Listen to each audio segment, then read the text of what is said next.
বাংলাদেশে এবং বাংলাদেশের বাইরে পৃথিবীর বিভিন্ন প্রান্তে যে যেখান থেকে চ্যানেল আই দেখছেন আপনাদের সকলকে সাদর আমন্ত্রণ তৃতীয় মাত্রা দেখবার জন্যে। প্রিয় দর্শক, সাম্প্রতিক নানা বিষয় নিয়ে আলোচনার জন্য আমার সঙ্গে স্টুডিওতে রয়েছেন, আমার বায় বসা আছেন বাংলাদেশের জাতীয়তাবাদী দল বিএনপি দলীয় সংসদ সদস্য সাদাত হোসেন সেলিম, এবং আমার ডানে রয়েছেন সাংবাদিক, লেখক এবং অর্থনীতির বিশ্লেষক হাসান মামুন। স্বাগত আপনাদের দুজনকে তৃতীয় মাত্রায়। মিস্টার সাদাত হোসেন সেলিম, আজকেই ত্রয়োদশ জাতীয় সংসদের প্রথম অধিবেশন বসছে এবং এই অধিবেশনে রাষ্ট্রপতি ভাষণ দেবেন এবং একই সঙ্গে স্পিকার এবং ডেপুটি স্পিকার নির্বাচন হবে। এবং এই অধিবেশনের সবচেয়ে বড় ইস্যু বা চ্যালেঞ্জ সেটা হচ্ছে যে ইন্টারিম গভর্নমেন্ট বা অন্তর্বর্তীকালীন সরকার যে 133টি অর্ডিন্যান্স করেছে, সেই অর্ডিন্যান্সগুলোর ভবিষ্যৎ কী হবে সেটা নির্ধারণ করা।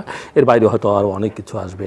সো আপনার অনুভূতি এবং কেমন হতে যাচ্ছে এই অধিবেশন বলে মনে হচ্ছে? কালকেই আপনারা সংসদীয় দলের সভা ছিল আপনাদের, সেখানে যেসব ডিরেকশন প্রধানমন্ত্রী দিয়েছেন, আমরা কিছু কিছু দেখলাম যে অতিকথন বর্জন বা কথাবার্তা বলবার ব্যাপারে মন্ত্রীদের বিশেষ করে একটু প্রধানমন্ত্রী সতর্ক থাকতে বলেছেন। এক ধরনের সাধারণ জীবনযাপনের পরামর্শ তিনি আপনাদের সবাইকে দিয়েছেন। সব মিলে আপনার কাছে শুনতে চাই। ধন্যবাদ আপনাকে। আজকেই বহুল প্রতীক্ষিত আমাদের জাতীয় সংসদের প্রথম অধিবেশন বসবেন। সেই অধিবেশনের জন্য সমস্ত জাতি তাকিয়ে আছেন, আমরাও তাকিয়ে আছি সেই অধিবেশনে অংশগ্রহণ করার জন্য। প্রথাগতভাবে সেই অধিবেশনের আগে দিয়ে পার্লামেন্টের পার্টি মিটিং হয়েছে, সেখানে আমাদের সংসদ নেতা জনাব তারেক রহমান বেশ কিছু বক্তব্য দিয়েছেন, একটা দিক নির্দেশনামূলক বক্তব্য দিয়েছেন। তিনি আপনার চলন বলনে, কথাবার্তায়, আচার আচরণে প্রত্যেককেই শালীনতা বজায় রাখা এবং আপনার কথাবার্তার মধ্যে একটা সীমিত কথাবার্তা বলা, অপ্রয়োজনীয় কথাবার্তা পরিহার করা, এইসব ব্যাপারে তিনি আমাদেরকে বলেছেন। তবে আমাদের কাছে খুব আশ্চর্য লেগেছেন, তিনি এটা উদাহরণ দিয়ে বলেছেন যে গতকাল একজন মন্ত্রী বা প্রতিমন্ত্রী তিনি ইফতারির সময় বাড়িতে যাচ্ছেন, তো ওনার সামনে তিনটা গাড়ি সরিয়ে দিলে উনি ইউটার্ন নিতে পারবেন। মন্ত্রী বা প্রতিমন্ত্রী মহোদয়ের গানম্যান নিচে নেমে ট্রাফিককে যখন বললেন যে এই তিনটা গাড়ি সরে গেলে মন্ত্রী মহোদয় যেতে পারবেন, ট্রাফিক উত্তর দিয়েছেন যেখানে মাননীয় প্রধানমন্ত্রী জামে যে আটকে থাকে সেখানে তো এই ধরনের কাজ করা যাবে না। তো তিনি সেটা বলেছেন আর কি, এবং আমরা বুঝতে পেরেছি যে আসলে ওনার তীক্ষ্ণ নজর আছে প্রত্যেকের উপর আর কি। এবং সেই ব্যাপারে উনি বলেছেন যে আমি নিজে ট্রাফিক আইন মেনে চলি, আপনারাও ট্রাফিক আইন মেনে চলবেন। আমাদের মধ্যে দু একজন সিনিয়র নেতা অবান্তর কথাবার্তা বলছেন, যেখানে আমরা বিএনপির 31 দফা দাবির মধ্যে আছে যে পরপর দুবারের বেশি প্রধানমন্ত্রী, অথবা আমরা যেটা ঐক্যমত্য কমিশনে আমরা সর্বসম্মতম সিদ্ধান্ত নিয়েছি যে প্রধানমন্ত্রীর মেয়াদ হবে 10 বছর, টোটাল 10 বছরের প্রধানমন্ত্রী মানে বেশি থাকবেন না। সেক্ষেত্রে কেউ নাকি 32-42 বছর পর্যন্ত প্রধানমন্ত্রী বানিয়ে দেয়। এই মানুষ এই কথাগুলো যে সতর্ক করা হয়েছে, হ্যাঁ, মানে এই জিনিসগুলো যে মানুষ পছন্দ করে না এবং অতিকথন যে আপনার সবসময় একটা বিপজ্জনক, এই কথাটাও তিনি বুঝিয়ে বলেছেন। তিনি উদাহরণ দিয়ে বলেছেন যে তিনি সংসদের অফিস, তারপর প্রধানমন্ত্রীর অফিস, সচিবের অফিস, প্রত্যেকটা অফিসে তিনি অপ্রয়োজনীয় বাতি নিভিয়ে দেন। এসির ব্যবহারে মানে উনি যথেষ্ট মানে সংকোচ মানে ইয়ে করার জন্য, মিতব্যয়ী হওয়ার জন্য উনি বলেছেন। এই জিনিসগুলো আমাদের ভালো লেগেছে। পাশাপাশি উনি ওনার মানে অবস্থান থেকে এই যে ভবিষ্যতে একটা ডেঙ্গুর মহামারী আকারে ধারণ করতে পারে বা ডেঙ্গুর ব্যাপারে সচেতন হওয়ার জন্য তিনি বলেছেন। উনি সব দিক দিয়ে উনি একটা দিক নির্দেশনা দিয়েছেন। সংসদের মধ্যে প্রায় 209 জনের মধ্যে 146 জনে হলো নতুন সংসদ সদস্য, মানে প্রথমবারের মতো, ইনক্লুডিং আমাদের মাননীয় প্রধানমন্ত্রী, সংসদ নেতা তিনিও। তখন তিনি বলেছেন আর কি, যারা পুরনো আছেন তাদেরকে আপনারা অনুসরণ করবেন, কীভাবে বক্তব্য দিতে হয়, কীভাবে পয়েন্ট অফ অর্ডারে কথা বলতে হয়, কীভাবে জাতীয় জনগুরুত্ব সম্পন্ন বিষয়কে সামনে আনতে হয়। এই কথাগুলো উনি আমাদেরকে বলেছেন এবং আমরা আসলে মনোযোগ দিয়ে শুনেছি। উনি আমাদেরকে দিক নির্দেশনা দিয়েছেন এবং আগামী দিনে সংসদটা প্রাণবন্ত এবং সংসদ সকল কর্মকাণ্ডের উৎস হিসেবে কাজ করবেন, উনি সেই আশাবাদও ব্যক্ত করেছেন। তো আমরা খুবই উজ্জীবিত। আগামীকালকে যে সংসদ, সে সংসদে আমাদের একজন সিনিয়র সদস্য যিনি সভাপতিত্ব করবেন, যেহেতু স্পিকার এবং ডেপুটি স্পিকার অ্যাভেলেবল না, সেখানে তারপর শোক প্রস্তাব আসবে, তারপরে বিরতি হবে, রাষ্ট্রপতি, মহামান্য রাষ্ট্রপতি তিনি ভাষণ দেবেন। ভাষণ দেওয়ার পরে এই যে ওনার ভাষণের পরে যে 133টা যে বিল, এই বিলগুলোর ব্যাপার নিয়ে আলোচনা করা হবে। আলোচনার মধ্যে যে বিলগুলো সবাই গ্রহণ করবে সেগুলো নিয়ে গ্রহণ হবে, যেগুলো নিয়ে কোনো বিতর্ক সৃষ্টি হবে সেগুলো নিয়ে বিতর্ক হয়ে সংসদে সিদ্ধান্ত নেবে। এই জাতীয় মানে কিছু গ্রহণ হবে, কিছু বাতিল হবে, কিছু সংশোধন হবে। জি, সংশোধন হবে। মিস্টার হাসান মামুন, জি, আপনি শুনছিলেন, আমি সেটাই বুঝতে চাইছি যে আপনার কাছ থেকে আজকে বহুদিন পরে বাংলাদেশের প্র্যাকটিক্যালি একটা নির্বাচিত সংসদ অধিবেশন তার প্রথম অধিবেশন বসতে যাচ্ছে, যেখানে সংসদ নেতা বা প্রধানমন্ত্রী সহ প্রায় 146 জন, মিস্টার সেলিম উল্লেখ করলেন, নতুন সংসদ সদস্য, একটা শক্তিশালী বিরোধী দল এখানে আছে এবং সংসদের সামনে অন্তর্বর্তীকালীন সরকারের সময় নেয় 133টি অর্ডিন্যান্সের চ্যালেঞ্জ, জুলাই চার্টার সেটার কিভাবে নিষ্পত্তি হবে সেটা একটা ইস্যু আছে। আমরা ইতিমধ্যেই কিছু ইস্যুস লক্ষ্য করছি যে সরকারি দল ইতিমধ্যেই তাদের অঙ্গীকার অনুযায়ী তারা ডেপুটি স্পিকার পদটা বিরোধী দলকে দিতে চেয়েছে, বিরোধী দল সেটাকে গ্রহণ করবেন না বলেছেন। এবং কালকে দেখলাম জামাত আমির বলছেন যে তারা পুরো প্যাকেজ হিসেবে সমাধানটা চান, কোনো আংশিক সমাধান চান না। তো সব মিলিয়ে এই অধিবেশন আপনার বাংলাদেশের গণতান্ত্রিক প্রক্রিয়া উত্তরণের একটা ধাপ এটা। আমরা জানি না শেষ পর্যন্ত কী হবে, কতটা হবে, মিস্টার সেলিম আমাদের কোথায় নিয়ে যাবেন, বাট আপনি কি দেখছেন বা আপনার অবজারভেশন কি? এবং কালকে সংসদীয় দলের সভায় প্রধানমন্ত্রী এবং সংসদ নেতার যে বক্তব্য সেখানে আপনি কিছুটা তো শুনলেন, ওনার কাছ থেকে হয়তো পত্রপত্রিকাও দেখেছেন। ধন্যবাদ জিল্লু ভাই। অনেকদিন পরে একটা গ্রহণযোগ্য নির্বাচন হয়েছে, এটা হচ্ছে প্রথম কথা। 2008-এর পর তো কোনো গ্রহণযোগ্য নির্বাচন হয়নি। এরপর সংসদগুলো মেয়াদ পূর্ণ করেছে 24-এর নির্বাচনের মাধ্যমে আসা সংসদ বাদ দিলে, কিন্তু সেই মেয়াদ পূর্ণ করাটা কোনো মানে বলা যায় যে গণতন্ত্রের জন্য সুখকর অভিজ্ঞতা ছিল না। তো আমি এই সংসদ বসা এবং নতুন যে যাত্রা শুরু, এটাকে তুলনা করতে চাই 1991 সালে যে সংসদ আমরা পেয়েছিলাম সামরিক শাসনের পর গণতন্ত্র উত্তরণের ভেতর দিয়ে, সেটার সঙ্গে তুলনা করা যেতে পারে। তখনও অনেক স্বপ্ন ছিল এবং তখনও কিন্তু এক ধরনের রাজনৈতিক সমঝোতার ভিত্তিতে অঙ্গীকার ছিল, 3 জোটের রূপরেখা, যেটা বাস্তবায়নের আইনগত হয়তো মানে বাধ্যবাধকতা ছিল না, কিন্তু রাজনৈতিক এক ধরনের অঙ্গীকার ছিল।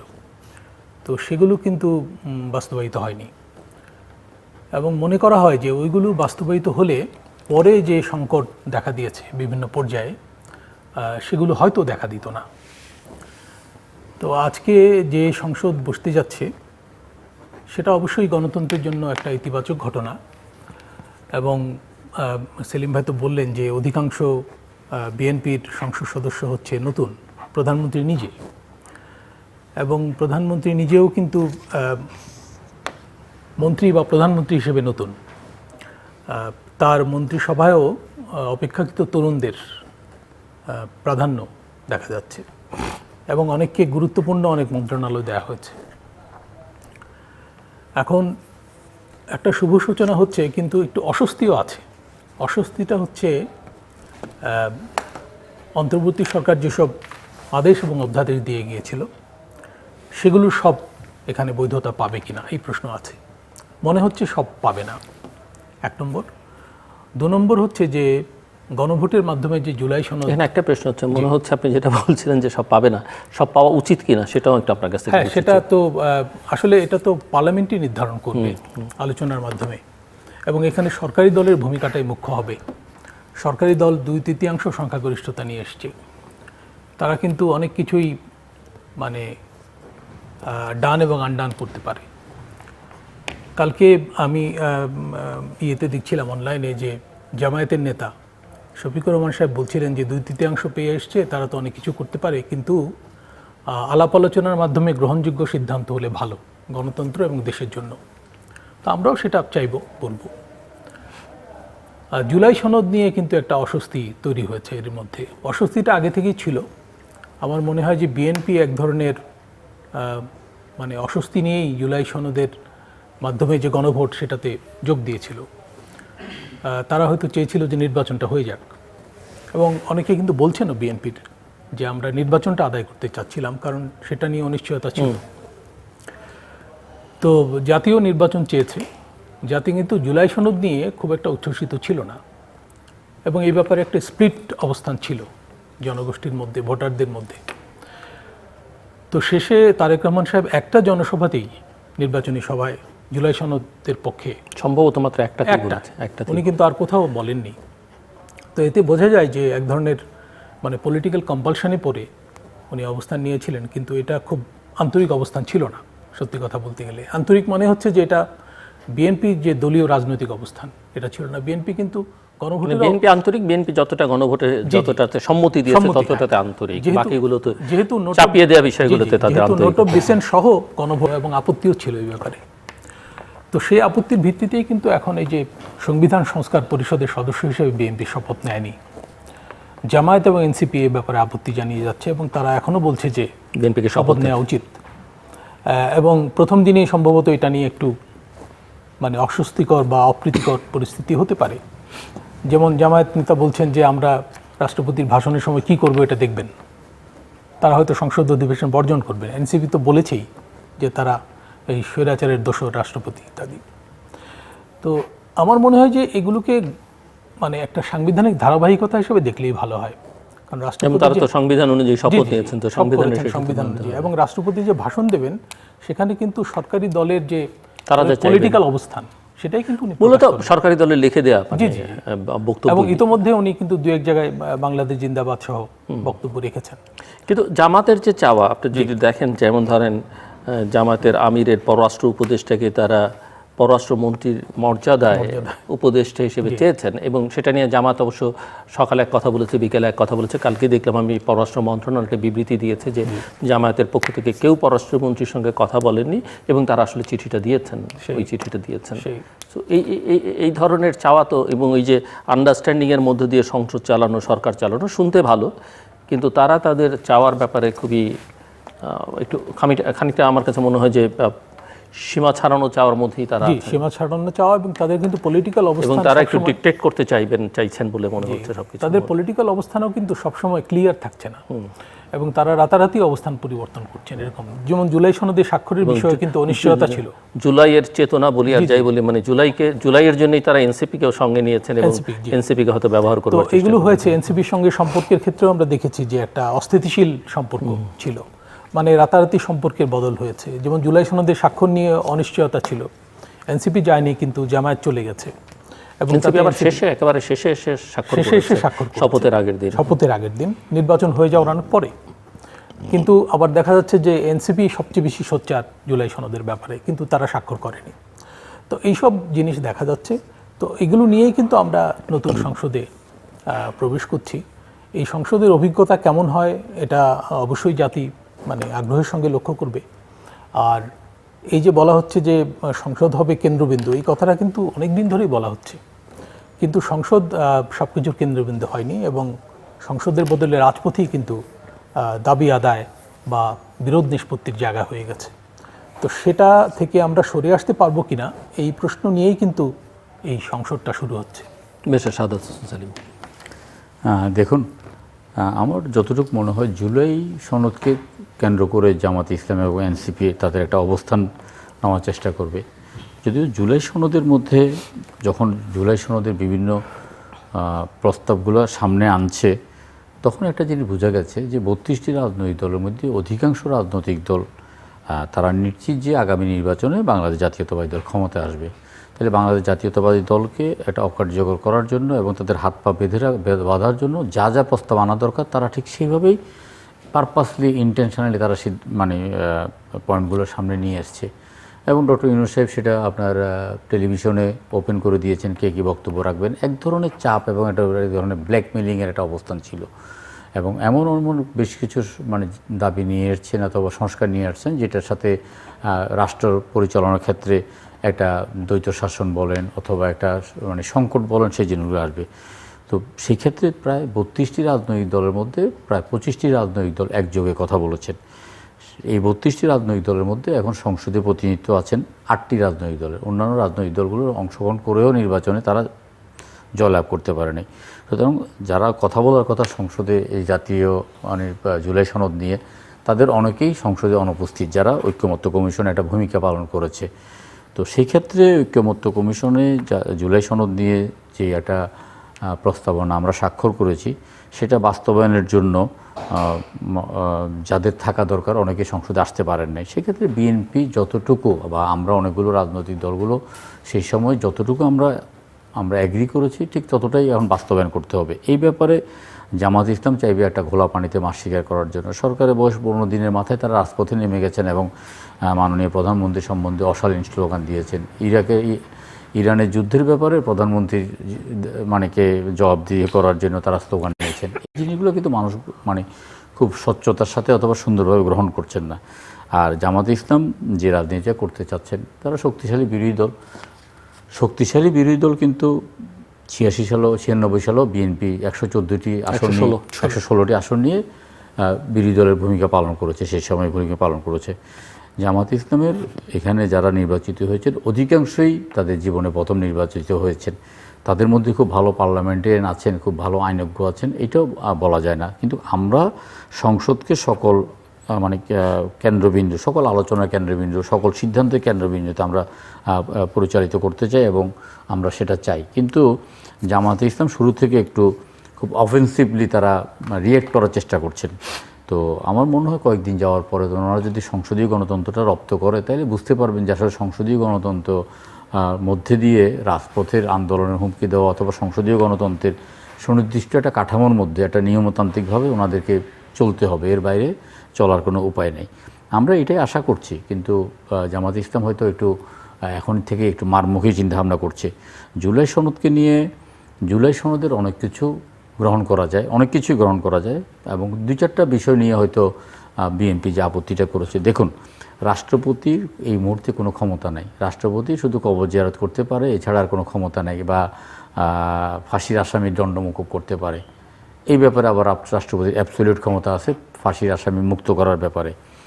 সেই ক্ষেত্রে রাষ্ট্রপতি ফাঁসির আসামি মুক্ত করার সিদ্ধান্ত নেওয়ার আগে এই ব্যাপারে একটা কমিটি করে দেওয়া হয়েছে। এই কমিটিতে 3 সদস্য বিশিষ্ট একজন থাকবেন। ওনারা রাষ্ট্রপতি ক্ষমা করতে পারবেন কি পারবেন না সেই সুপারিশটা করবেন।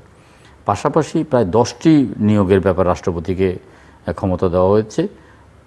বিএনপি 4টার সাথে একমত হয়েছে, আমরাও সেই সময় 4টার সাথে একমত হয়েছি।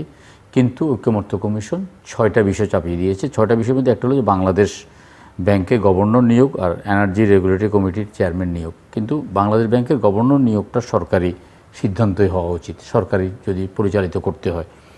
এনার্জি রেগুলেটরি কমিটি এটা একটা দায়িত্বপূর্ণ কমিটি, সরকারি রাজনৈতিক দলেই কিন্তু এই জিনিসগুলো মনোনীত করবেন এবং যোগ্যতা সম্পন্ন ব্যক্তি মনোনীত করবেন।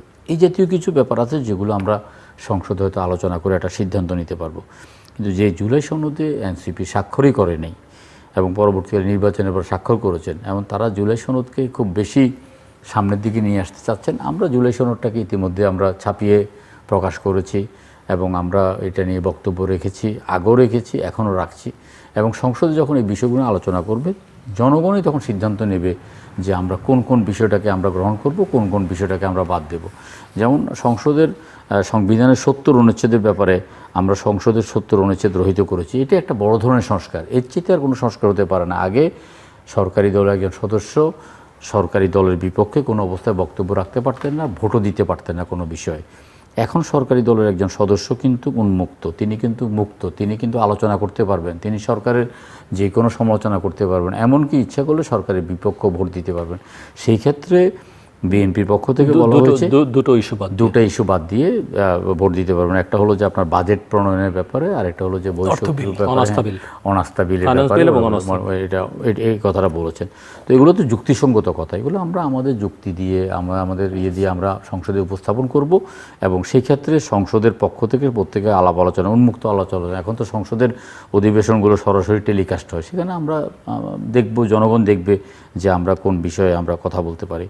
বিএনপি দেখেন, আমরা যখন ফ্যামিলি কার্ড নিয়ে নির্বাচনী প্রচারণা চালিয়েছি, আমরা বলেছি যে প্রত্যেকে ফ্যামিলি কার্ড পাবে এবং ফ্যামিলি কার্ড পাওয়ার ব্যাপারে কোনো দলের কোনো বিষয়টাকে, দলকে এখানে অগ্রাধিকার দেওয়া হবে না। এবং দেখেন, আমার হাতে এখনও কালি আছে, এই কালি শুকানোর আগে, এবং অনেকেই দেখলাম যে দেখাচ্ছে যে কালি শুকানোর আগে কিন্তু ফ্যামিলি কার্ডটা দিয়ে দেওয়া হয়েছে। এই ফ্যামিলি কার্ড ভুয়া, এই ফ্যামিলি কার্ডের বিপক্ষে কিন্তু রাজনৈতিক দলগুলো বক্তব্য রেখেছে আমাদের বিপক্ষে। তারা কিন্তু বিকল্প কোনো ব্যবস্থা চালু করতে পারেননি। এই যে পশ্চিমবঙ্গে তৃণমূল কংগ্রেস এই জাতীয় আপনার কাজগুলো করে, অর্থাৎ ওয়েলফেয়ার পলিটিক্সটা করে তারা কিন্তু বেশ মানে তৃণমূলে একটা জায়গা করে নিয়েছে। বিএনপিও চিন্তাভাবনা করে ওয়েলফেয়ার পলিটিক্স করার জন্য তারা এই ফ্যামিলি কার্ডটা দিয়েছেন। এবং গতকালকে আমরা দেখেছি ফ্যামিলি কার্ড পাওয়ার পরে একজনে কিন্তু এক মহিলা জয় বাংলা জয় বঙ্গবন্ধু বলে স্লোগান দিয়েছেন। এইটাই তো প্রমাণিত হয় যে ফ্যামিলি কার্ড দেওয়ার ব্যাপারে আমরা একেবারেই দলের ঊর্ধ্বে উঠে আমরা প্রত্যেকে ফ্যামিলি কার্ড দেব। মানে নির্বাচনের সময় বক্তব্যের মধ্যে বলেছি যে আমার স্ত্রীও ফ্যামিলি কার্ড পাবেন। আজকে মির্জা ফখরুল ইসলাম আলমগীর বলেছে ওনার স্ত্রী ফ্যামিলি কার্ড পাবেন। আমরা যদি ফ্যামিলি কার্ড পাওয়ার পরও যদি আমরা এই সুবিধাটা গ্রহণ না করি, তাহলে এই সুবিধাটা যদি আবার রাষ্ট্রীয় কোষাগারে ফেরত যায়, তাহলে আজকে 2,500 টাকার জায়গায় 3,500 টাকা তো দেওয়া যাবে। মানে একটা কল্যাণকর রাষ্ট্র করার জন্য যেটা মানে দরকার, আমরা হেলথ কার্ড, ফ্যামিলি কার্ড, কৃষি কার্ড এই ব্যাপারগুলো নিয়ে আমরা কাজ করছি। এবং এই 16 তারিখ থেকে খাল খনন আমরা গ্রামে গঞ্জে নির্বাচনের সময় ব্যাপকভাবে মানে যখন গিয়েছি তখন দেখেছি প্রত্যেকটা খালে বিভিন্নভাবে দখল হয়ে গেছে। খালের হয়তো পাটটাকে জেলা পরিষদ লিজ দিয়েছে হয়তো 5 ফিট, এবং রাস্তার মধ্যে 5 ফিট নিয়ে একটা দোকান দেওয়ার জন্য, সেখানে পুরো খালটাই দখল হয়ে গেছে। এখন আমাদেরকে খালটা পুনরুদ্ধার করতে হবে, আমাদের সেচের পানি ব্যবস্থা করার জন্য খালটা পুনরুদ্ধার করতে হবে। জিয়াউর রহমানের যে একটা কালজয়ী একটা সিদ্ধান্ত ছিল খাল পুনর্গঠন, নদী পুনর্খনন, সেই কাজগুলো আমরা হাতে নিচ্ছি। আমরা জনবান্ধব যে কাজগুলো হাতে নিয়েছি এই কাজগুলো আমরা করতে পারলে আমরা মনে করি যে একটা সুন্দর সুখী একটা রাষ্ট্র আমরা কায়েম করতে পারবো। এবং সংসদে সব যদি কেন্দ্রবিন্দু হয় এবং সংসদে আলোচনার মধ্যে আমরা যে সিদ্ধান্ত নিই, তাহলে আসলে দেশটা গণতান্ত্রিকভাবে পরিচালিত হবে। মিস্টার মামুন, আপনি শুনছিলেন মিস্টার সেলিম বাংলাদেশ ব্যাংকের প্রসঙ্গ, গভর্নরের প্রসঙ্গ তুললেন। আমি জাস্ট আপনার একটা কাছে বুঝতে চাই যে অস্বস্তির কথা আপনি খানিকটা বলছেন। কিছু কিছু অস্বস্তি বা যেগুলো মানুষের মনে প্রশ্ন বা বিতর্ক তৈরি হয়েছে বাংলাদেশ ব্যাংকের গভর্নর নিয়োগ নিয়ে, আগের গভর্নরের অপসারণের প্রক্রিয়া নিয়ে, অন্তত 2 জন মন্ত্রীকে ঘিরে তাদের নিয়োগ এবং তাদের যে গুরুত্বপূর্ণ দায়িত্ব দেওয়া হয়েছে সেগুলো নিয়ে এই বিতর্কগুলো আছে। কিন্তু সবটাই তো আসলে আমার আপনার ইচ্ছের উপরে নির্ভর করে হবে না। সরকারি দলের প্রধানমন্ত্রীর নিজস্ব বিবেচনা আছে এবং সেই বিবেচনার সময় সঠিক হতেও পারে, আমরা জানি না। আবার ভালো সিদ্ধান্ত একজন ভালো যাকে আমরা মনে করছি তিনি ভালো পারফর্ম নাও করতে পারেন। তো এটা একটা দিক, আপনি এটাকে কীভাবে দেখেন। আরেকটা হচ্ছে যে অর্থনীতির একজন ছাত্র হিসেবে যে ক্রাইসিসটা, অর্থনৈতিক চ্যালেঞ্জেসের কথা আপনিও আগে আলোচনা করেছেন। এবং এর মধ্যে এসে এখন যেই মধ্যপ্রাচ্যের যুদ্ধ যুক্ত হয়েছে এবং আমাদের যে জ্বালানি সংকট আগের থেকেই ছিল, বিদ্যুৎ সংকট, সেটা আরও বাড়বে এরকম আশঙ্কা। সরকার এখনও মূল্য বৃদ্ধি করছে না, এক ধরনের রেশনিং করবার চেষ্টা করছে, কিন্তু শেষ পর্যন্ত এটা কতখানি এগিয়ে নিয়ে যাওয়া যাবে সেগুলো নিয়ে এক ধরনের প্রশ্ন আছে। এবং এখানে যদি আপনার নিজের দিক থেকে কোনো পরামর্শ থাকে সেটাও আমি একটু শুনতে চাই। জি জিল্লুর ভাই, কিছু অস্বস্তিকর সিদ্ধান্ত কিন্তু হয়েছে আপনি যেটা বলছিলেন, যেমন বাংলাদেশ ব্যাংকের গভর্নর পদে পরিবর্তন। 1 নম্বর হচ্ছে যে এটা অপরিহার্য ছিল কিনা, মানে সবখানে পরিবর্তন আনতে হবে কিনা, এটা একটা প্রশ্ন। এবং সব পদ রাজনৈতিকভাবে বিবেচনা করা যায় কিনা। বাংলাদেশ ব্যাংকের গভর্নর নিয়োগের প্রক্রিয়াটা আমি যতদূর জানি যে বাংলাদেশ ব্যাংক অর্ডারের মাধ্যমে ঘটে, এবং এইখানে কিছু যদিও ক্রাইটেরিয়া সেভাবে বলা নাই, কিন্তু কিছু প্রত্যাশার জায়গা আছে, জনগণের দিক থেকে কিছু প্রত্যাশার জায়গা আছে। আমি সুনির্দিষ্ট করে বলতে চাই যে বেসরকারি খাত এবং যারা ভোক্তা সাধারণ, যারা মূল্যস্ফীতির শিকার হয়, যারা বাংলাদেশ ব্যাংকের সিদ্ধান্তের ফলে ক্ষতিগ্রস্ত হতে পারে বা লাভবান হতে পারে, তাদের দিক থেকে দেখার ব্যাপার আছে। এবং সেজন্য এই পদে কিন্তু একটু রাজনৈতিক এবং দলীয় বিবেচনা কম থাকলে ভালো। কারণ এই পদে যিনি আসবেন তাকে অনেক ক্ষেত্রে সরকারি নির্বাহী বিভাগের সিদ্ধান্তকে চ্যালেঞ্জ করতে হতে পারে। আমরা তো কিছু স্ট্যান্ডার্ড প্র্যাকটিস দেখি, যেমন মার্কিন যুক্তরাষ্ট্রে, সেখানে মানে ফেডের যে গভর্নর উনি কিন্তু অনেক সময় নির্বাহী বিভাগের সিদ্ধান্ত অপোজ করেন এবং উল্টো পরামর্শ দেন। আমরা এইসব কাহিনী জানি। যেমন পলিসি রেট কী হবে এটা উনি নির্ধারণ করেন, এবং উনি এটা বলতে পারেন সরকারকে যে আপনার কথা মতো আমি চলবো না, বা আপনি টাকা ছাপিয়ে দিতে বললে আমি ছাপিয়ে দেবো না, কারণ টাকা ছাপিয়ে দিলে ইনফ্লেশন হবে, এই মুহূর্তে এটা ঠিক হবে না। তো এইরকম ব্যক্তিত্ব সম্পন্ন, শুধু জ্ঞান গরিমার দিক থেকে না, মানে পার্সোনালিটির দিক থেকে, মেরুদণ্ডের দিক থেকে শক্ত একজন গভর্নর থাকা ভালো। সেই বিবেচনায় আমার মনে হয় যে মানে এনবিআর চেয়ারম্যান পরিবর্তন করা আর বাংলাদেশ ব্যাংকের গভর্নর পরিবর্তন করা এটাকে একভাবে দেখা ঠিক না। মানে সব ক্ষেত্রে পরিবর্তন আনাটা বোধহয় ঠিক নয়, এবং পরিবর্তনের প্রক্রিয়াটি শোভন হওয়া উচিত, সেটা তো আরেকটা প্রশ্ন আছেই। যে কোনো ক্ষেত্রেই পরিবর্তনের প্রক্রিয়া শোভন হওয়া উচিত। এবং ইভেন আমরা যদি যে যুক্তরাজ্যে বাংলাদেশের হাই কমিশনারের প্রত্যাহার নিয়ে যেটা দেখলাম বা শুনলাম, সেটাও খুব একটা শোভন নয়। তারপরে হচ্ছে কাউকে যদি কোনো পদক দেওয়া হয় সেটাও শোভনভাবে দেওয়া উচিত, তাই না? এবং পদকগুলো আবার তাড়াহুড়ো করে দেওয়া হয়েছে কিনা দেওয়া হচ্ছে সেটাও, সেগুলো নিয়ে মানে এগুলো কিন্তু এক ধরনের অস্বস্তি তৈরি করেছে সরকারের শুরুতে। যথেষ্ট হোমওয়ার্ক করা না, এটা মনে হয়েছে। মানে আমরা বাংলা একাডেমি পদক বলি আর স্বাধীনতা পদক বলি, সমন্বয়হীনতা। স্বাধীনতা পদকে তো কাউকে একাধিকবার পদক দেওয়া হয়েছে, যেমন জাফরুল্লাহ চৌধুরী। পরে সেখানে আইন পরিবর্তন করবার মানে নীতিমালা পরিবর্তন করা হয়েছে। মনে হয় যে সরকারের মধ্যে একটু সমন্বয়হীনতা শুরুতে থাকতে পারে, তবে এগুলো কাটিয়ে ওঠা ভালো, এক নম্বর। আর দু নম্বর হচ্ছে যে সরকার কিন্তু কিছু জনকল্যাণমূলক পদক্ষেপ নিচ্ছে, সেটা ইতিবাচক সাধারণভাবে দেখলে, কিন্তু ক্রিটিক্যালি দেখার সুযোগ আছে। যেমন ফ্যামিলি কার্ড, কৃষক কার্ড, এগুলো করলে যেটা হবে সরকারের রাজস্ব ব্যয় বাড়বে। তো সরকারের রাজস্ব আহরণ সরকারের রাজস্ব আহরণ পরিস্থিতি মোটেও ভালো না। এবং অন্তর্বর্তী শাসনামলে যেসব নেগেটিভ ব্যাপার ঘটেছে তার মধ্যে একটা হচ্ছে যে কর জিডিপি অনুপাত আরও কমে গেছে। তো এখন প্রশ্ন হচ্ছে যে যদি আপনি খরচ বাড়ান তাহলে আপনাকে আয়ও করতে হবে। আয় কোন কোন খাত থেকে করবেন এটা মানে নির্ধারণ করতে হবে এবং ওই জায়গাটায় বলিষ্ঠ পদক্ষেপ নিতে হবে। আমরা লক্ষ্য করব আরও 1 মাস কিন্তু ওই যে রিটার্ন দাখিলের সময় বাড়ানো হয়েছে, এখন চতুর্থ দফা বা পঞ্চম দফা, তৃতীয় দফায় বাড়ানো হচ্ছে, মানে তো এখন এবং 40 লাখ লোক রিটার্ন দাখিল করেছে, এর মধ্যে 22 লাখ বোধহয় শূন্য কর। তো এই হচ্ছে আমাদের কর আহরণ পরিস্থিতি। তো এই অবস্থায় প্লাস আমাদের কিন্তু IMF সহ দাতা সংস্থাগুলোর সঙ্গে এক ধরনের অস্বস্তিকর অবস্থা এখনও বিরাজ করছে। তো এই পরিস্থিতিতে আমাদের চেষ্টা করতে হবে যাতে আমাদের যেসব লোন পাইপলাইনে আছে সেগুলো যাতে আটকে না যায়, সেগুলো যাতে ডিসবার্স হয় এবং সেগুলো যাতে রিজার্ভে যুক্ত হয়। আপনি যেটা বললেন যে যুদ্ধের ফলে এই জ্বালানির বাজারে যে অস্থিতিশীলতা তৈরি হয়েছে, আমাদের অতিরিক্ত দামে LNG সহ ক্রুড অয়েল কিনতে হচ্ছে এবং এইরকম জ্বালানির সঙ্গে বিদ্যুতের সঙ্গে এর সঙ্গে সম্পর্ক খুব ভালো না, এর সঙ্গে জটিল সম্পর্ক, অতীত ইতিহাস যেটা আমরা দেখি।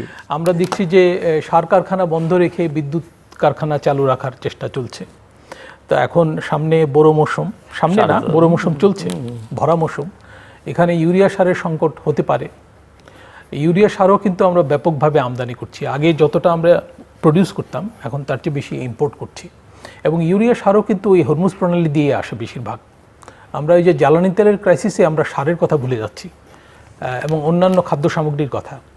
রমজান মাসটা মোটামুটি ভালোই ম্যানেজ করা হচ্ছিল। আমি লক্ষ্য করেছি যে কয়েকটা পণ্য বাদে অন্যান্য পণ্যের দাম স্থিতিশীল ছিল, যেমন বেগুন, লেবু এবং খেজুর বাদে অন্যান্য পণ্যের দাম স্থিতিশীল ছিল, যেমন সয়াবিন তেল, চিনি, ডাল ইত্যাদি, এবং আটা, ময়দা, চাল যেগুলো মূল এবং ডিম। তো এগুলো স্থিতিশীল ছিল, কিন্তু এর মধ্যে আবার দেখা যাচ্ছে যে জ্বালানি তেলের দাম বাড়েনি, কিন্তু সয়াবিন তেলের দাম বেড়েছে। সয়াবিন তেল বাজারে পাওয়া যাচ্ছে না। তো এখানে থাকতে পারে যুদ্ধের প্রভাব, কিন্তু প্রভাবটা এত দ্রুত পড়বে কেন সেটা একটা প্রশ্ন। আরেকটা হলো যে সরকারের যে রিজার্ভ আছে, জ্বালানি রিজার্ভ, সেই ব্যাপারে কিন্তু মানুষের মধ্যে এক ধরনের অনাস্থা আছে। মানুষ হয় কি সরকারি তথ্য খুব বিশ্বাস করে না, এরকম একটা মানে প্র্যাকটিসের মধ্যে আমরা আছি। কারণ হাসিনা সরকারের আমলে অনেক তথ্যই বিকৃত করা হতো, বিশেষ করে অর্থনীতি সূচক সংক্রান্ত, সেগুলো পরে ধরাও পড়েছে। যেমন খেলাপি ঋণ লুকানো হতো কৌশল করে। তারপর হচ্ছে মূল্যস্ফীতি বাড়লেও সেটা প্রচার করা হতো না, মূল্যস্ফীতি কমিয়ে দেখানো হতো, এইসব ঘটেছে। তো যাই হোক, এখন মানে গণতান্ত্রিক শাসনামলে স্বচ্ছতার সঙ্গে এগুলো হওয়া উচিত। আরেকটা হলো যে মানে সরকারকে মানে মাথা ঠান্ডা রেখে কর্মসূচিগুলো বাস্তবায়ন করা। যেমন ফ্যামিলি কার্ডের কথাই বলি, ফ্যামিলি কার্ড সরকার বলেছে 4 কোটি ফ্যামিলি কার্ড, এটা ঠিকই আছে যে পুরো মেয়াদে এটা করা হবে ধাপে ধাপে। এখন পাশাপাশি কৃষক কার্ড এবং অন্যান্য সামাজিক সুরক্ষা কর্মসূচি, সামনে বাজেটও আছে। তো এগুলো কিভাবে কোত্থেকে হবে সেটা কিন্তু একটা বড় বিষয়। আর আমাদের একই সঙ্গে রিজার্ভ পরিস্থিতি স্বাভাবিক রাখতে হবে। রিজার্ভ পরিস্থিতি এখন মোটামুটি স্বস্তিকর, খুব স্বস্তিকর না। IMF এর পদ্ধতি অনুযায়ী হচ্ছে $30 বিলিয়ন, আর আমাদের পদ্ধতি অনুযায়ী $35 বিলিয়ন। তো এখন আমাদের যদি আমদানি বাড়ে আমদানি বাড়লে কিন্তু রিজার্ভ পরিস্থিতির অবনতি ঘটবে। আমদানি খারাপ ছিল বলে রিজার্ভ পরিস্থিতি ভালো ছিল, মানে রিজার্ভ পরিস্থিতি অনেক সময় ইতিবাচক অবস্থা প্রকাশ করে না। তো যাই হোক, এখন আমাদের যদি ভালো হয় যদি যুদ্ধটা দ্রুত শেষ হয়। ট্রাম্প সাহেব এক ধরনের ইঙ্গিত দিয়েছেন, আমরা জানি না কি ঘটবে, কিন্তু উনি আবার এইসবও বলে রাখছেন যে হরমুজ প্রণালী দখল করতে হবে। ইরানের একটা দ্বীপ আছে যেখান থেকে 94% ক্রুড অয়েল আসে, এরকম খবর পাওয়া যাচ্ছে, ওই দ্বীপ ওনাকে দখল করতে হবে, তাহলে ইরান সরকার কুপকাত হবে ইত্যাদি। তো এখন কি দাঁড়াবে আমরা জানি না। এখন বাইরের বিষয়ে আমরা কতখানি বাইরের বিষয়টা হ্যান্ডেল করতে পারবো এই প্রশ্ন তো আছে। তবে সরকারকে দক্ষতার সঙ্গে জাতীয় এবং আন্তর্জাতিক পরিস্থিতি ফ্যাক্টরগুলো সামাল দিতে হবে। সাদাত হোসেন সেলিম, দেখুন এখানে 50 সদস্য বিশিষ্ট মন্ত্রিসভা গঠন করা হয়েছে। 50 জনের মধ্যে 41 জনের নতুন। আমরা তাদেরকে একটু সময় দিতে চাই, বা আমাদের সবাই মানে তাদের কিছু সময় দেওয়া দরকার। এই সময়ের মধ্যে তারা তাদের দক্ষতা অর্জন করবে এবং কিছু প্রধানমন্ত্রী 180 দিন বেঁধে দিয়েছেন। হ্যাঁ, কিছু আপনার অস্বস্তিকর সিদ্ধান্ত যেটা আমাদেরকে বিব্রত করে, এই সিদ্ধান্তগুলোর ব্যাপারে আসলে আমরাও বিভিন্ন জায়গায় কথাবার্তা বলছি। এখন আমরা সড়কে চাঁদাবাজি বন্ধ করার জন্য আমরা একেবারে বদ্ধপরিকর। এখন আপনার সমঝোতা চাঁদা আর আপনার সমঝোতা করেও আপনার টাকাটা নেওয়া হবে কেন? রাস্তাঘাটে যে আমরা প্রকাশ্যে এখন পর্যন্ত চাঁদাবাজি দেখি, এটাকে তো বন্ধ করতে হবে। এই চাঁদাবাজিটা বন্ধ করলে জিনিসপত্রের দাম আরও কমে আসবে। যদিও এই রমজানের মধ্যে স্বস্তিকর একটা বিষয় যে পেঁয়াজ, কাঁচামরিচ, তারপরে শসা, বেগুনি এগুলোর মতো মানে প্রয়োজনীয় জিনিসপত্র কিন্তু দাম সেভাবে বাড়ে নাই, দামটা স্থিতিশীল আছে। আবার এই যে একটা যুদ্ধের কারণে যে আমাদের বিদ্যুতের একটা সংকট অথবা গ্যাসের একটা সংকটের মধ্য দিয়ে আমরা এখন পর্যন্ত সেইভাবে লোডশেডিংটা করছি না, এটা একটা ভালো দিক। কিন্তু আপনার চাঁদাবাজি, সন্ত্রাস এগুলোর বিরুদ্ধে তো সরকার কঠিন অবস্থানে যাবে এবং তারা ঘোষণা করেছেন যে অপারেশন ক্লিন হার্টের মতো তারা অপারেশন করবে। যদিও আমরা অপারেশন ক্লিন হার্টের পক্ষে নই, অপারেশন ক্লিন হার্টটা ঠিক সেইভাবে না করে আমরা পুলিশকে আরও বেশি সক্রিয় করে কিন্তু আপনার এই মানে এই সমস্যাগুলো সমাধান করা যায়। আমরা নির্বাচনী সময় কথা দিয়েছিলাম যে জিরো টলারেন্স থাকবে আপনার ইয়ের ব্যাপারে, চাঁদাবাজি এবং মাদকের ব্যাপারে। এখন আমাদের পক্ষ থেকে জিরো টলারেন্স থাকলেও আমরা কিন্তু প্রশাসনের পক্ষ থেকে ঠিক সেইভাবে সহযোগিতা এখন পর্যন্ত পাচ্ছি না। প্রশাসনের হয়তো জনবলের অভাব আছে, গাড়ির অভাব আছে ইত্যাদি কারণে, কিন্তু আমরা এই জিনিসটাকে একদম সমূলে মূলোৎপাটন করতে চাই। দুর্নীতিকে আমরা একদম মূলোৎপাটন করতে না পারলেও দুর্নীতিকে আমরা লাগাম টেনে ধরতে চাই। এবং আপনারা একটা জিনিস খেয়াল করবেন যে বাংলাদেশে বিএনপি যত মানে এমপি আছেন তাদের সবাই ঘুম হারাম হয়ে গেছেন, মন্ত্রীদের ঘুম হারাম হয়ে গেছেন। তারা কেউ রাস্তায় দাঁড়িয়ে ট্রাফিক ব্যবস্থাপনার জন্য চেষ্টা করছেন, কেউ আপনার মাদকের আড্ডা চলে গিয়ে সেখান থেকে চেষ্টা করছেন। অর্থাৎ মানে মাননীয় প্রধানমন্ত্রী ঠিক যেভাবে একটা জোরালো পদক্ষেপ নিচ্ছেন, আমরা সবাই মিলে সেরকম একটা জোরালো পদক্ষেপ নেওয়ার চেষ্টা করছি এবং নিলে এটার একটা ভালো দিক আছে। এখন একটা মানে গ্রামগঞ্জে একটা বাজার যদি ইজারা হয়, বাজারের একটা রিজার্ভ রেট আছে ধরেন 1 লক্ষ টাকা। এই 1 লক্ষ টাকা ওনারা যখন টেন্ডার দেয় সেটার দাম পড়ে 2.5 লক্ষ 3 লক্ষ টাকা, এবং যিনি টেন্ডার পান তিনি সেটা আবার আরও 1.5 লক্ষ টাকা লাভ দিয়ে আরেকজন মধ্যস্বত্বকারীকে বিক্রি করে দেন। তো এই টাকাটা 1 লক্ষ টাকার জায়গায় যে বাজারটা 5 লক্ষ টাকা কেনা বেচা হয়, তখন কিন্তু যিনি বাজারে নিলাম নিয়েছেন, ডাক নিয়েছেন, তিনি কিন্তু এই টাকাটা উসুল করার চেষ্টা করছেন। এতে করে কিন্তু ভোক্তাদের সমস্যা হচ্ছে। আমরা চেষ্টা করছি বা এটা সব জায়গায় বলার চেষ্টা করছি, এই যে 1 লাখ টাকা, 5 লাখ টাকা, 10 লাখ টাকা এটা পৌরসভা যে ইজারা নেয় অথবা একটা জেলা পরিষদ ইজারা নেয়, এটার পরিমাণ কিন্তু খুব বেশি নয়। ইচ্ছা করলে আমরা ট্যাক্স কালেকশন করে, আমরা একটা ভ্যাট কালেকশন করে, আমরা কিচ্ছুতা সাধন করে এই কাজগুলো কিন্তু আমরা নিতে পারি, আমরা জনগণকে স্বস্তি দিতে পারি। এটা যদি হয় তাহলে অনেকাংশেই কিন্তু বিভিন্ন রকমের যে দুর্নামগুলো আছে, এটা যে কোনো সরকারের যে দুর্নামটা হয় এবং এই দুর্নামটা মানে কমানো যায়। বাংলাদেশে আমার ধারণা কমপক্ষে 1 থেকে 1.5 কোটি লোক আপনার ট্যাক্সের আওতায় আসা উচিত। এখন 40 থেকে 50 লক্ষ লোক আপনার 3 সার্টিফিকেট করে, তারা বিভিন্ন কারণে অনেকে মনে করে বিপদ না, বিপদটাকে সিস্টেমটাই এমন মানে সেই বিপদটাকে আরো আরেকটু যেমন ধরেন যিনি ট্যাক্স দেন 1 বছর দিলেন, পরের বছর যদি তার বিজনেস খারাপ হয় এবং তিনি যদি কম দেখেন, ট্যাক্স ডিপার্টমেন্ট সেটা মানতে রাজি না। এই যে এটার ব্যাপারে যদি প্রয়োজনীয় ব্যাংক স্টেটমেন্ট সহ তিনি যদি প্রমাণ করতে পারেন যে তার ব্যবসাটা ভালো হচ্ছে না, তাহলে তো বিনা শর্তে বিনা প্রশ্নের আপনার এনবিআর এই জিনিসটা গ্রহণ করা দরকার। এখন 45 থেকে 50 লক্ষ লোকের টিন সার্টিফিকেট আছে, 15 লক্ষ বেশি লোক রিটার্ন সাবমিট করে না। এবং রিটার্ন সাবমিট করতে আমরা যাদেরকে শত কোটি টাকার মালিক মনে করি এবং আর্থিক অক্ষেই যারা শত কোটি টাকার মালিক, আমরা নির্বাচনের হলফনামায় দেখি যে তারা 5-10 লাখ টাকা, 20 লাখ টাকা বা 1-1.5 কোটি টাকা তাদের মালিকানা দেখা যাচ্ছে। তাদের কাছে 10টা গাড়ি ব্যবহার করা হয়, কিন্তু তারা আইনের ফাঁকফোকর এবং ট্যাক্সের ফাঁকফোকর দেখে দেখা যাচ্ছে যে একটা গাড়িও তাদের নেই। একটা গাড়ি হয়তো তার স্ত্রীর নামে, একটা গাড়ি তার কোম্পানির নামে, একটা গাড়ি তার ম্যানেজার নামে। ট্যাক্স ব্যবস্থাপনাটাকেই একদম ঢেলে সাজাতে হবে। আপনি একটা জিনিস খেয়াল করবেন, বাংলাদেশ থেকে তো প্রচুর পরিমাণ বিদেশগামী যাত্রীরা যায়, অনেকে বেড়াতে যায়, অনেকে করতে যায়। এই যে বিজনেস ক্লাসে যারা টিকিট করে যায়, আমি একবার এমডিআর চেয়ারম্যান সাহেবকে বললাম যে আপনি অন্তত তাদের ট্যাক্স ফাইলটা দেখেন, তাদের ট্যাক্স ফাইলটাতে কী আছে, তাদের মধ্যে আর্থিক ব্যবস্থাপনা আছে কি না। এটা কিন্তু ওনাদেরকে বলেই সারা, কিন্তু ওনারা কিন্তু এটাকে খুব একটা পাত্তা দেয় না, অথবা ওনারা এই জায়গায় হাত দিচ্ছেন না। আমি আমার একটা খারাপ অভিজ্ঞতার কথা বলি। আমাদের উপজেলায় একটা মাছ বাজার আছে, এই মাছ বাজারের রিজার্ভ রেট হলো যে 30 লক্ষ টাকা। তাহলে 30 লক্ষ টাকা যদি কেউ টেন্ডার দেয় এবং পায়, তাহলে কিন্তু ভোক্তারা ওই পরিমাণেই ট্যাক্স দিতে পারে। এটা একজনের টেন্ডার সাবমিট করলো 91 লক্ষ টাকা। এবং আমি তখন প্রশাসনকে বললাম যে এই ভদ্রলোকের 91 লক্ষ টাকার আর্থিক সঙ্গতি কী আছে, উনি কি ইনকাম ট্যাক্স দেয় কি না, এবং ওনার ব্যাংক স্টেটমেন্টটা দেখার জন্য একজন চাইলেই 30 লক্ষ টাকার বাজার 91 লক্ষ টাকা ডাকবে, সেখান থেকে উনি 2 কোটি টাকা আদায় করবে। এই আদায়টা কিন্তু আমাদের ভোক্তাদের উপর পড়বে, জিনিসপত্রের দাম বেড়ে যাবে।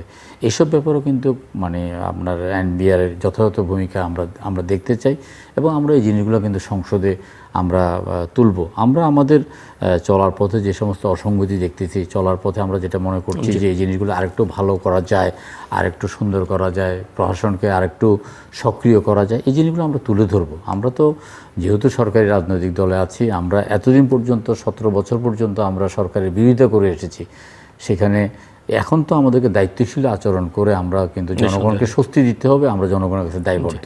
Mister Hasan Mamun, just 1-1.5 minute 2 minute নতুন সরকার দায়িত্ব নিয়েছে, এবং যেটা বলছিলেন উনি যে দীর্ঘদিন অপোজিশন হিসেবে দায়িত্ব রোল প্লে করেছে, এবং অপোজিশন হিসেবে তাদের ভূমিকাটা তো খুবই কষ্টকর ছিল। ধারাবাহিকভাবে নির্যাতন নিপীড়নের ভেতর দিয়ে যেতে হয়েছে। তো বিএনপির দলীয় অবস্থায় মনে হয়, অনেকে বলছে যে তারেক রহমান সাহেব যে উচ্চতা থেকে সব কিছু দেখছেন, দল হয়তো সেটাকে ক্যারি করতে পারছে না, বা পারবে কতটা, এই প্রশ্ন আছে। এই একটা কিন্তু প্রশ্ন থেকে যায়। তো সেটা একটা সংগ্রামের জায়গা বিএনপির। তারেক রহমান সাহেবের কর্মসূচি, যেমন ফ্যামিলি কার্ডটা ডিস্ট্রিবিউশনটা কতখানি সঠিকভাবে হবে, এই প্রশ্ন কিন্তু সরকারের ভেতর থেকেই তোলা হচ্ছে। যেটা উনি বললেন যে এক ভদ্রমহিলা জয় বাংলা স্লোগান দিয়েছে ইত্যাদি। তো এবং কৃষক কার্ডও, এই ডেলিভারি সিস্টেম কিন্তু যদি সঠিকভাবে না হয়, এটা বিতর্কিত হবে। জি, এবং পাশাপাশি এর যদি অর্থ সংগ্রহ, অর্থ নির্বাহ, এটা যদি ঠিকমতো না হয়, এই রকম কর্মসূচি মাঝখানে ঝুলেও যেতে পারে। তো ফলে আমি মনে করি যে এগুলো একটু বেশি উচ্ছ্বাস দমন করে, বরঞ্চ সঙ্গতিপূর্ণভাবে, অর্থাৎ রাজস্ব এবং মুদ্রানীতি দুটোর মধ্যে একটা সমন্বয় সাধন করে সরকার পরিচালনা করা খুবই জরুরি। মূল্যস্ফীতি নতুন করে আবার বাড়ছে, যুদ্ধের মধ্যে মূল্যস্ফীতি আরও বেড়ে যেতে পারে, এটা কিন্তু সরকারের জন্য একটা চ্যালেঞ্জ। আর একটা বলতে চাই যে এই যে গণ অভ্যুত্থান যেসব দেশে হয়েছে, যেমন নেপালে, শ্রীলঙ্কায়, দূরে যদি নাও যায় দক্ষিণ এশিয়ায়, সেসব দেশে কিন্তু দুর্নীতি একটা বড় জায়গা, মানুষের আগ্রহের জায়গা হয়েছে। সবখানেই দুর্নীতির অভিযোগ, এবং পুরনো রাজনৈতিক দলগুলো প্রত্যাখ্যাত হয়েছে দুর্নীতির কারণে। তারা কোনো সংস্কার করতে পারেনি, তারা জনকল্যাণে ভূমিকা রাখতে পারেনি, শ্রীলঙ্কাতে, নেপালে। তো এইখানে তো এটা একটা সীমাহীন পর্যায়ে চলে গিয়েছিল, প্রতিষ্ঠানগুলো ধ্বংস হয়ে গেছে। প্রতিষ্ঠান গড়ে তোলা, দুর্নীতি বিরোধী পদক্ষেপ রাখা এবং জনকল্যাণে নিয়োজিত হওয়া, পাশাপাশি হচ্ছে পলিটিক্যাল টলারেন্সটা মেনটেন করে যাওয়া। একটা বড় বিরোধী দল এসছে, তাদেরকে ফেস করা এবং তাদেরকে ব্রিলিয়ান্টলি ফেস করা, পার্লামেন্টের বাইরে, সবখানে, এটা খুবই গুরুত্বপূর্ণ। এবং এটা তারেক রহমান সাহেব এবং তার দলের জন্য আমি মনে করি যে বড় একটা চ্যালেঞ্জ। 30 সেকেন্ডসে না, আমরা এই চ্যালেঞ্জগুলো মোকাবিলা করতে আমরা তৈরি আছি এবং দুর্নীতির বিরুদ্ধে আমাদের কঠোর অবস্থান আছে। সরকারি কেনাকাটা যে দুর্নীতি, সেই দুর্নীতিটাকে সবচেয়ে বেশি লাগাম টেনে ধরতে হবে। সরকারি কেনাকাটার মধ্যে ব্যাপক দুর্নীতি হয়, স্বাস্থ্য খাতে কেনাকাটার মধ্যে দুর্নীতি হয়, তারপরে গৃহ গণপূর্ত মন্ত্রণালয়ের দুর্নীতি হচ্ছে, রোডস অ্যান্ড হাইওয়েতে দুর্নীতি হচ্ছে। এই দুর্নীতির জায়গাগুলোকে হাত দিতে হবে আমাদেরকে, দুর্নীতির জায়গাগুলো হাত দিতে হবে, তীক্ষ্ণ নজরদারি করতে হবে এবং এই নজরদারির মাধ্যমে দুর্নীতির লাগামটা টেনে ধরতে হবে। দুর্নীতির একেবারে মূল উৎপাদন করা যাবে না, কিন্তু লাগামটা টেনে ধরে এটাকে একটা জায়গায় জিরোতে নিয়ে আসতে হবে। আমরা আগে দেখেছি যে বিভিন্ন যন্ত্রপাতি ক্রয় করা হয়েছে কিন্তু ফেলে রাখা হয়েছে, এর প্রয়োজন নাই সেই যন্ত্রপাতি কেনা হয়েছে। বিশেষ করে স্বাস্থ্য খাতে সবচেয়ে বেশি, স্বাস্থ্য খাতে বেশি, রোডস অ্যান্ড হাইওয়েতে সবচেয়ে বেশি। এই সব জায়গাগুলোতে চিহ্নিত করে দুর্নীতির লাগামটা টানতে হবে এবং এই ব্যাপারে আমাদের মাননীয় প্রধানমন্ত্রী বলে দিয়েছেন যে আমরা জিরো টলারেন্স, আমরা এটা দেখতে চাই, আমরা জিরো টলারেন্স। ইতিমধ্যেই তিনি তার চলনে বলনে আচরণে তিনি কিন্তু মানে একটা মেসেজ দিয়ে ফেলেছেন সবাইকে। কিন্তু আমরা তো এখন অনেক মন্ত্রী মহোদয়ের সাথে কথা বলে করি, তারা কিন্তু খুব দৌড়ের উপর আছেন। এই দৌড়ের উপর রেখে যদি আমরা মানে অন্তত রাষ্ট্রটাকে একটা শৃঙ্খলার মধ্যে আনতে পারি, তাহলে সেটা আমার মনে হয় জনগণ আমাদের পক্ষেই থাকবেন। মিস্টার হাসান মামুন এবং মিস্টার সাদাত হোসেন সেলিম, অসংখ্য ধন্যবাদ এই আলোচনা অংশ নেবার জন্য। দর্শক, আজ ত্রয়োদশ জাতীয় সংসদের প্রথম অধিবেশন এবং রাষ্ট্রপতির ভাষণ, আমরা আমাদের শুভকামনা জানাই যে বিগত দিনে আমাদের সংসদকে ঘিরে যে অভিজ্ঞতা, গণতন্ত্রের চর্চার নামে যে অভিজ্ঞতা, সেই অভিজ্ঞতার আমরা একটা পরিবর্তন দেখতে চাই। প্রধানমন্ত্রীর আচরণে এবং কথাবার্তা এবং একই সঙ্গে যেটাকে তিনি সঞ্চারিত করবার চেষ্টা করছেন তার দল এবং মন্ত্রী বর্গের উপরে, সংসদ সদস্যদের উপরে, সেটা কতটা সাস্টেনেবল হবে সেটা দেখবার জন্য আমাদের অপেক্ষা করতে হবে, কিন্তু চেষ্টাটা নিঃসন্দেহে সাধুবাদযোগ্য।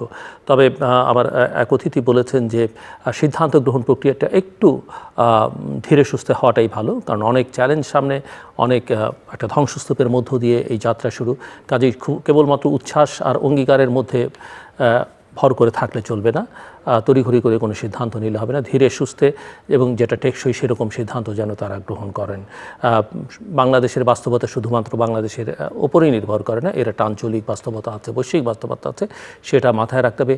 এবং একই সঙ্গে যে রাজনৈতিক চ্যালেঞ্জ সংসদে যারা আছেন, তারা সংসদের ভেতরে এবং বাইরে যে চ্যালেঞ্জ ছুড়ে দিতে পারেন, যারা এই নির্বাচনে ছিলেন না তারাও হয়তো চ্যালেঞ্জ ছুড়বার চেষ্টা করবেন বা রাজনীতিতে ফেরত আসবার চেষ্টা করবেন, সেটাও কিন্তু মাথায় রাখতে হবে। এবং মনে রাখতে হবে যে দুটো শক্তিই কিন্তু রাজপথে বেশ শক্তিমান।